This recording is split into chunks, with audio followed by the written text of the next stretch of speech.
Hi నమస్తే. Shivaji actor Shivaji heroines గురించి ఒక మాట మాట్లాడిండు. సరే దానికి క్షమాపణ చెప్పిండు.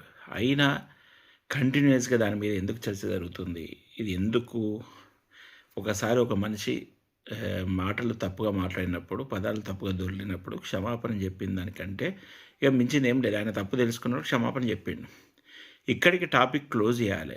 కానీ ఎందుకు కంటిన్యూయస్‌గా దాన్ని కౌంటర్‌గా మళ్ళా కొంతమంది యాంకర్స్ మళ్ళీ సమాధానం చెప్పుడు దాన్ని ఎక్స్‌టెన్షన్ చేసుకుంటూ పోతా ఉన్నారు. ఎందుకంటే దీనిలో యూట్యూబ్ ఛానళ్ళు, కొన్ని మీడియా సంస్థలు కావాలని ఇప్పుడు ఏ సమస్య లేదా, ఏ సమస్య లేకుంటే దీని గురించి మాట్లాడితే కొన్ని వ్యూస్ వస్తాయి.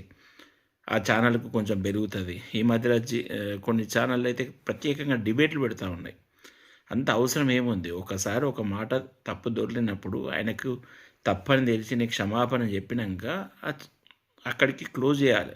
క్లోజ్ చేయకుండా ఇంకో టాపిక్ దొరికేదాకా దీన్ని కంటిన్యూయస్‌గా ఆ టాపిక్ గురించే మాట్లాడడం.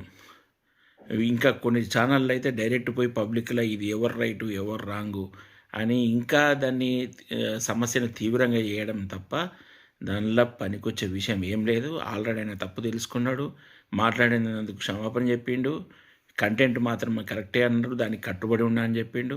అంతే. దాన్ని అక్కడికి ఇచ్చిపెట్టేయాలి తప్ప దాన్ని కంటిన్యూయస్‌గా ఈ టీవీలో న్యూస్ ఛానల్ చూద్దామన్నా, ఏదన్నా ఒక యూట్యూబ్లో చూద్దామన్నా ఇదే టాపిక్ చుట్టూ కంటిన్యూస్గా తిరుగుతూ ఉంది. ఇది మంచి పద్ధతి కాదు. ఇది మనము ఒకసారి తప్పు తెలిసినప్పుడు క్షమాపణ చెప్పిన దానికంటే ఇక మించింది ఏం లేదు. దీన్ని ఇంకా కంటిన్యూస్గా ఆ వీడియోలు మాత్రం మీరు స్కిప్ చేయండి, చూడకండి, దాన్ని పట్టించుకోకండి ఆ న్యూస్ను. అప్పుడైతేనే ఇంకో ఇంకో ప్రజా సమస్యల గురించి, ప్రజలు పడుతున్న ఇబ్బందుల గురించి అప్పుడైనా ఫోకస్ చేస్తారు ఈ కొన్ని మీడియా ఛానళ్ళు. జై తెలంగాణ.